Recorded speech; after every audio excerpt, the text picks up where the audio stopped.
Dizem que crianças enxergam o que nós, adultos, não conseguimos. Eu nunca acreditei nisso, até o dia em que descobri o que realmente acontece no porão daquela escola. Meu nome é Renato. Tenho 36 anos e nos últimos 2 trabalho como zelador em uma escola municipal de uma pequena cidade do interior de Santa Catarina. Sempre gostei da rotina tranquila, do contato com as crianças, da sensação de que eu estava ajudando a manter aquele lugar funcionando. Não ganho muito, mas é um trabalho honesto. E depois de ter passado boa parte da vida em empregos temporários e bicos, finalmente encontrei algo estável. Quase todos os dias eu ia para a escola de bicicleta. O trajeto era curto por ruas estreitas, ladeadas de árvores antigas. Havia algo de pacífico naquela rotina simples: pedalar de manhã, sentir o cheiro da terra úmida e depois ouvir o barulho das crianças correndo pelo pátio, gritando, rindo. Aos poucos fui criando um carinho por aquele lugar. Com o tempo, passei a conhecer bem a escola, cada canto, cada barulho, cada detalhe.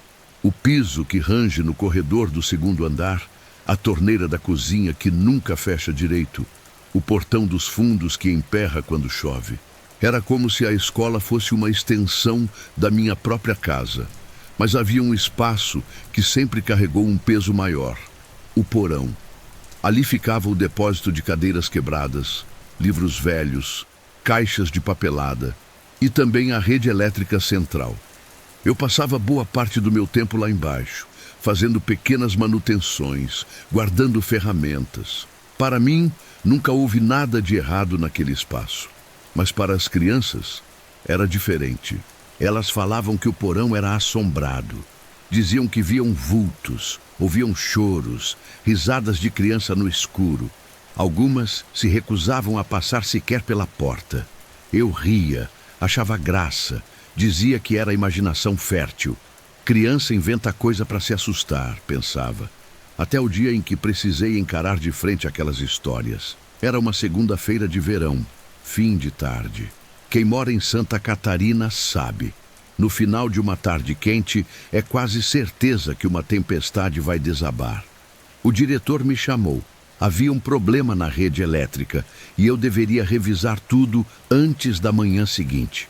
No caminho, o céu já estava fechado, pesado. O vento soprava quente como se antecipasse o que viria. Pedalei rápido até a escola. Assim que desci da bicicleta e abri o portão, a chuva começou fraca, mas em segundos engrossou. Raios cortaram o céu. Trovões estremeceram as paredes. Era como se o clima quisesse me dar boas-vindas e deixar claro que não estava disposto a colaborar. Atravessei o pátio deserto. As salas, que durante o dia eram cheias de cartazes coloridos e vozes infantis, agora estavam escuras e silenciosas. Entrei no prédio principal. O eco dos meus passos soava alto demais. Peguei a escada e a caixa de ferramentas que ficavam encostadas perto da secretaria. Antes de descer ao porão, precisei desligar os disjuntores principais. A escola inteira mergulhou em completa escuridão. Só restava a luz trêmula da lanterna que eu carregava, intercalada pelos clarões violentos dos relâmpagos que atravessavam as janelas. Desci os degraus estreitos do porão. O ar ali embaixo sempre foi frio e úmido, mas naquela noite parecia mais pesado, mais gelado, como se fosse difícil respirar. Liguei a lanterna e comecei a trabalhar, seguindo o protocolo de sempre. Só que havia algo diferente, uma sensação insistente de que eu não estava sozinho. No início, eram apenas pequenos ruídos, um estalo aqui, uma caixa rangendo ali, sons que eu conhecia bem, mas que naquela noite soavam diferentes. Não eram ruídos de coisas, eram ruídos de presença. Foi então que aconteceu. Sem aviso, a porta do porão se fechou com um estrondo ensurdecedor. O som ecoou pelo prédio inteiro, vibrando nas paredes, como se a escola tivesse estremecido. Meu coração disparou. Minhas mãos começaram a tremer, mas tentei me manter racional. É só o vento, Renato. Está chovendo forte. O vento deve ter batido a porta. Repeti isso para mim mesmo, mas não convenci nem a mim. Respirei fundo, segurei firme a lanterna e subi os degraus da escada para alcançar a fiação no alto da parede. A cada passo, meu corpo parecia mais pesado. A luz vacilava, criando sombras alongadas que se moviam como se fossem independentes de mim. Então eu ouvi. Uma voz clara, infantil, próxima demais do meu ouvido, sussurrou: "Vai embora." Era uma voz fina, suave, mas carregada de ódio. Quase deixei a lanterna cair. Olhei para os lados. Nada. Apenas caixas empoeiradas, paredes mofadas e o feixe fraco da luz tremendo junto com minha mão. Engoli em seco. Eu estava arrepiado dos pés à cabeça, sentindo aquela sensação insuportável de estar sendo observado. E então aconteceu. A escada foi empurrada com violência. Não deslizou, não tremeu. Foi empurrada, como se alguém tivesse dado um golpe brutal. Senti o corpo perder o equilíbrio. O ar desapareceu dos meus pulmões. Por uma fração de segundo, fiquei suspenso no vazio e então caí. O impacto contra o chão reverberou pelo meu ombro, espalhando uma dor aguda pelo braço inteiro. O mundo ficou embaçado e precisei de alguns segundos para recuperar o fôlego. Quando finalmente consegui abrir os olhos, vi, no canto do porão, iluminada apenas por um relâmpago que atravessou a pequena janela gradeada, estava uma criança. Pequena, imóvel, usando um uniforme escolar antigo, de um modelo que não se via mais há anos. O detalhe mais perturbador, porém, era o rosto. Não havia rosto. Apenas uma sombra disforme, onde deveriam estar olhos e boca. Ela me observava. Não precisava de feições para expressar o ódio. Tentei me levantar, mas minhas pernas falharam.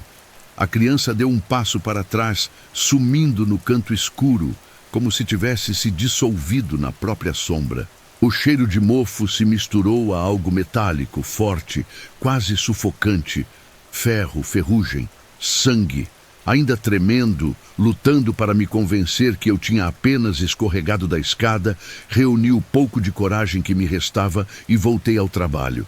Minhas mãos quase não obedeciam, mas consegui reconectar os fios. Respirei fundo, girei a chave do painel secundário do porão e as lâmpadas fluorescentes acima de mim voltaram a piscar, uma a uma, até iluminar o espaço por inteiro. E no mesmo instante, o ambiente pareceu ficar mais leve, em silêncio. Mas era um silêncio pesado, sufocante, como se alguém estivesse aguardando minha próxima reação. Saí de lá mancando, com o ombro dolorido e o joelho ralado. Subi as escadas devagar e, quando fechei a porta do porão atrás de mim, tive a sensação clara de que algo ficou preso lá dentro. Hoje, meses depois, continuo trabalhando na escola. Durante o dia, ela parece normal, viva com a correria das crianças, o barulho dos professores, a movimentação do recreio. Mas quando o sol se põe, eu evito até passar perto do porão. As crianças ainda falam sobre vultos, risadas e vozes. Antes eu ria. Agora, não. Porque eu sei que naquela noite a escola ganhou vida diante dos meus olhos. E ela me deixou claro que não gosta de ser incomodada.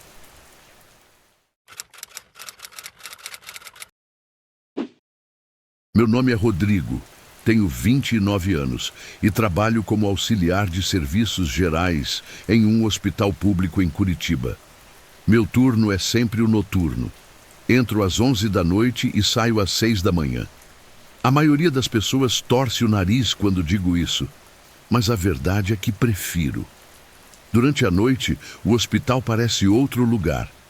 Corredores silenciosos, passos ecoando de longe, luzes frias piscando de vez em quando. Há algo de estranho na atmosfera, mas aprendi a gostar desse silêncio, ou pelo menos achava que tinha aprendido.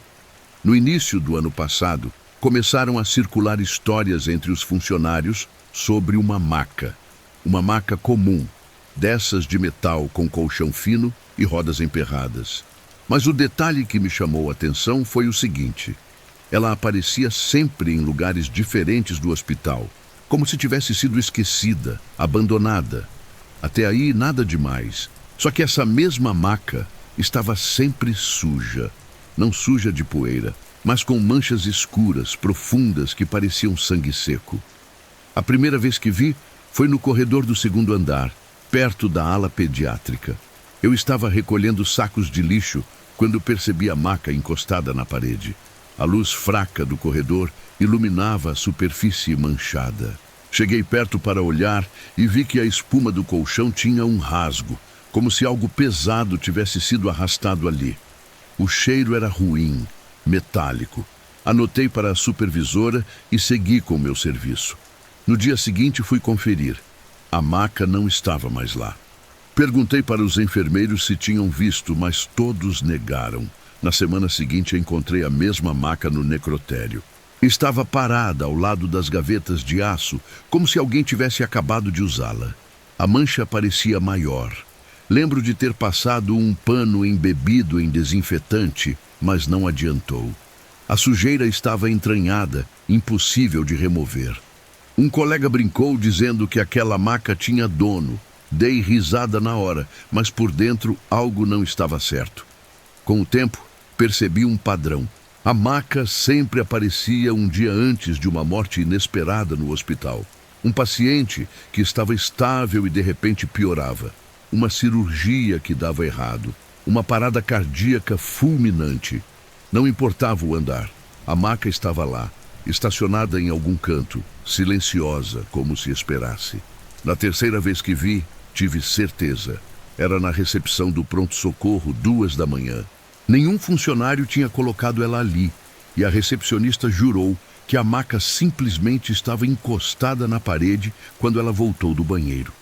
Na manhã seguinte, um rapaz que tinha dado entrada por causa de uma fratura simples sofreu uma embolia e morreu antes de ser transferido. Comecei a anotar as aparições. Fiz uma lista escondida num caderno velho. Em 3 meses, registrei 6 vezes. 6 aparições. 6 mortes. Na 7ª, a coisa mudou. Era uma terça-feira, chuvosa, e o movimento no hospital estava mais calmo que o normal. Eu fazia a ronda no estacionamento quando vi, entre 2 carros, a maca parada. O colchão encharcado pela chuva escorria um líquido escuro para o asfalto. Meu coração disparou. Era a primeira vez que ela aparecia fora do prédio. Fiquei olhando por um tempo, paralisado, até que o vigia se aproximou. Quando voltei os olhos, não havia mais nada. Naquela noite, quem morreu foi o próprio vigia. Infarto fulminante na portaria. Desde então, comecei a ter medo de esbarrar com ela. Os corredores deixaram de ser silenciosos para se tornarem ameaçadores. Cada sombra parecia esconder a presença da maca.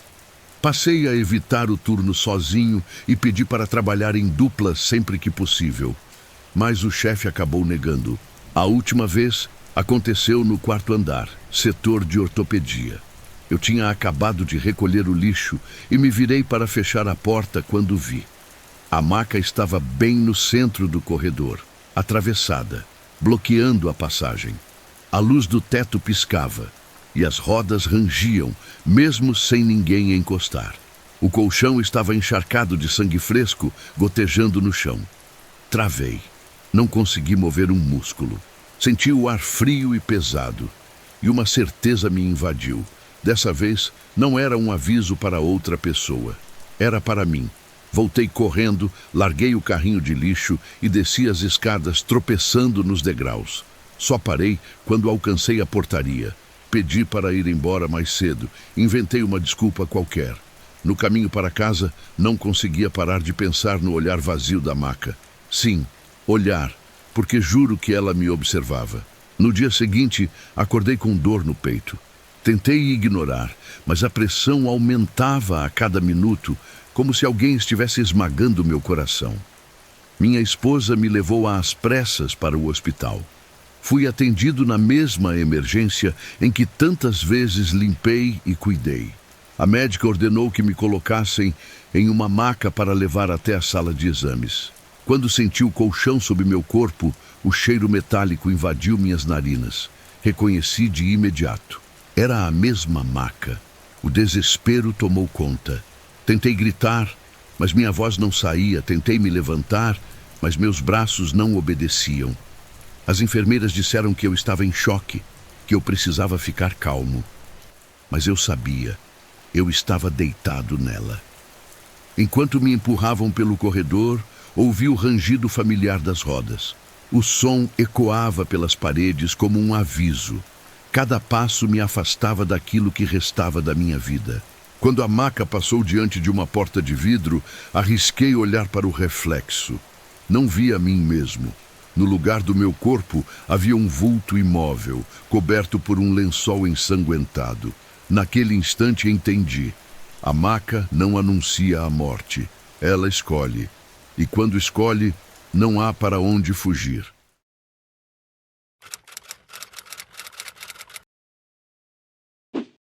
Meu nome é Marcelo. Sou socorrista do SAMU há 8 anos. Já atendi de tudo. Acidente de trânsito, criança engasgada, tiroteio, infarto em plena rua. Aprendi a lidar com o sangue, com o desespero das famílias, com a sensação constante de que sempre se chega tarde demais.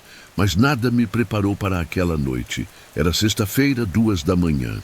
Eu e o Fábio, meu parceiro de plantão, tínhamos acabado de deixar um paciente no hospital quando a central chamou no rádio. Unidade 72, temos ocorrência. Endereço, Estrada do Matadouro, quilômetro 17. Vítima masculina, múltiplos ferimentos. O detalhe é que eu já conhecia aquela estrada. Um lugar ermo, cercado de mato, quase sempre deserto. Estrada de chão, sem iluminação. Nunca tínhamos recebido ocorrência por lá. Seguimos. A chuva caía fina. O farol da ambulância mal cortava a escuridão. A cada curva, o barro fazia a traseira derrapar. O rádio voltou a chiar. Unidade 72, urgência máxima. A vítima não responde mais. Olhei para Fábio. Ele também estranhou. A central não costumava repetir informações assim, com aquela voz. Como posso dizer? Não era robótica nem humana. Era seca, áspera, como se cada palavra arranhasse os alto-falantes. Chegamos ao ponto indicado. Nenhuma luz, nenhuma casa, só a estrada vazia. Paramos, descemos com lanternas, o breu parecia engolir a gente. Caminhamos alguns metros, mas não havia ninguém. Nem carro, nem sangue, nada. Então o rádio chiou de novo, agora mais alto, como se gritasse dentro da ambulância. Unidade 72, atrás de vocês. Viramos juntos, e foi aí que vimos. Uma figura saía devagar do mato. Não sei explicar direito. Parecia um homem, mas o corpo era torto, as articulações estalavam a cada passo. A cabeça balançava de um jeito impossível, como se estivesse presa por fios frouxos. A luz da lanterna revelou dentes expostos em um sorriso largo demais. Corremos para dentro da ambulância. Fábio acelerou com tudo. A coisa avançou um salto, quase colidiu com a porta traseira.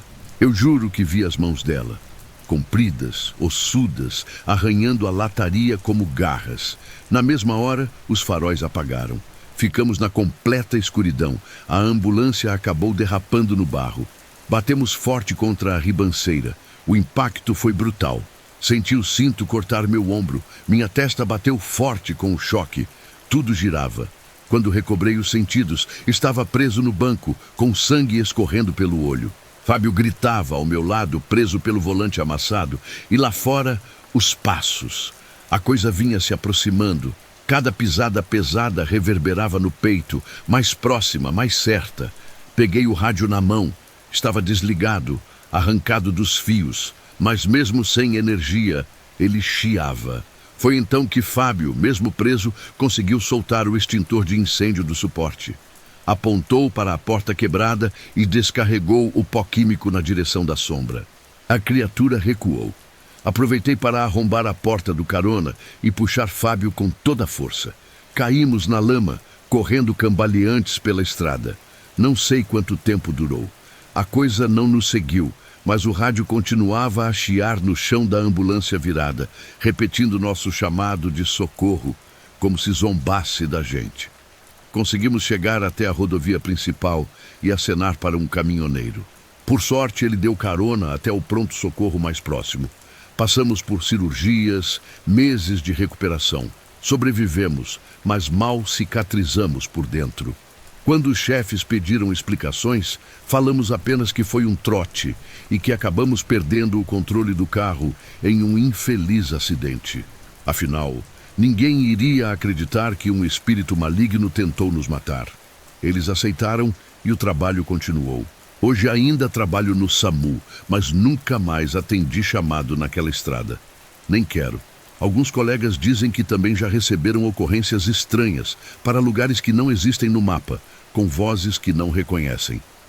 Eu aviso sempre, se o rádio chamar e a voz soar diferente, não atendam, porque pode não ser a central, é ela, a coisa que nos caçou naquela noite.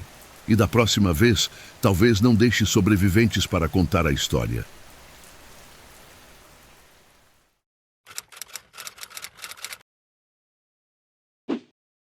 Meu nome é Júlio, tenho 29 anos e trabalho como motoboy em uma pequena cidade do interior. Sempre gostei da liberdade de rodar pelas ruas à noite, o vento no rosto, os faróis iluminando o caminho vazio. Mas às vezes, as entregas noturnas escondem algo que nenhum GPS pode prever. Naquela sexta-feira, perto das 11h30 da noite, recebi pelo aplicativo uma chamada estranha.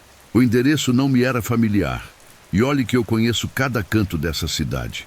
O nome da rua nem sequer aparecia no mapa, mas o sistema marcou como dentro da área de entrega. Pensei, deve ser loteamento novo, construção recente. Aceitei sem pensar muito, porque a taxa estava boa. Peguei a pizza, subi na moto e segui o trajeto indicado. À medida que avançava, notei que o caminho ficava mais deserto. As ruas, que até então tinham movimento, foram dando lugar a quarteirões silenciosos, casas velhas, postes com lâmpadas queimadas. O GPS me mandava virar em becos que eu nunca tinha visto. A chuva fina que começou a cair só aumentava a estranheza. Depois de uns 10 minutos, cheguei ao destino. Uma casa antiga, escura, cercada por mato alto. As janelas estavam quebradas, a pintura descascada, e o portão rangia com o vento. Tive a nítida impressão de que ninguém morava ali há anos. Parei a moto, ainda com o capacete na cabeça, e pensei seriamente em cancelar a entrega. Mas, antes que eu tomasse qualquer decisão, a porta da frente se abriu devagar, sozinha, como se estivesse me convidando a entrar. Travei. O que vi em seguida me deixou gelado. Uma mão magra, esquelética, com a pele enrugada e acinzentada, surgiu no vão da porta.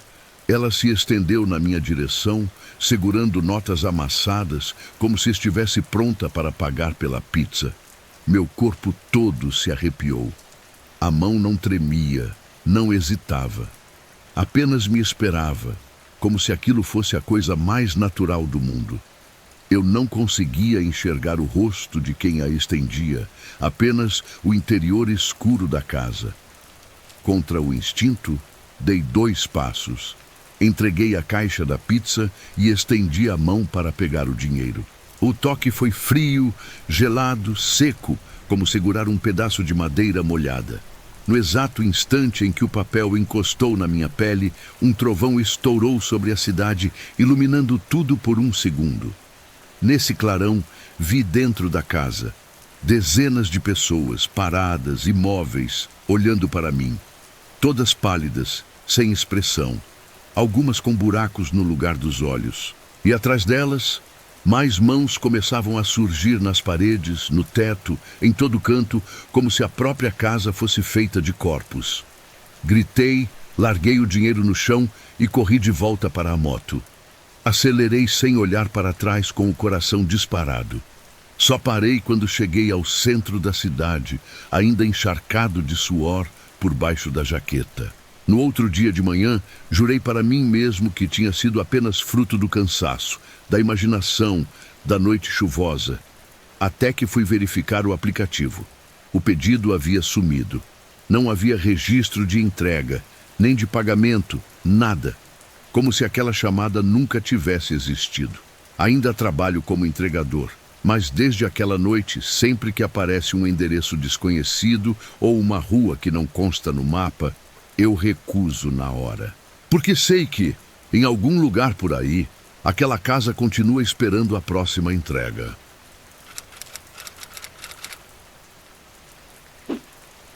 Meu nome é Sérgio, tenho 42 anos e já trabalhei em muitos lugares como vigilante noturno. Galpões, escolas, hospitais, fábricas, mas nada se comparou ao teatro municipal daquela pequena cidade. Cheguei perto das 10 da noite.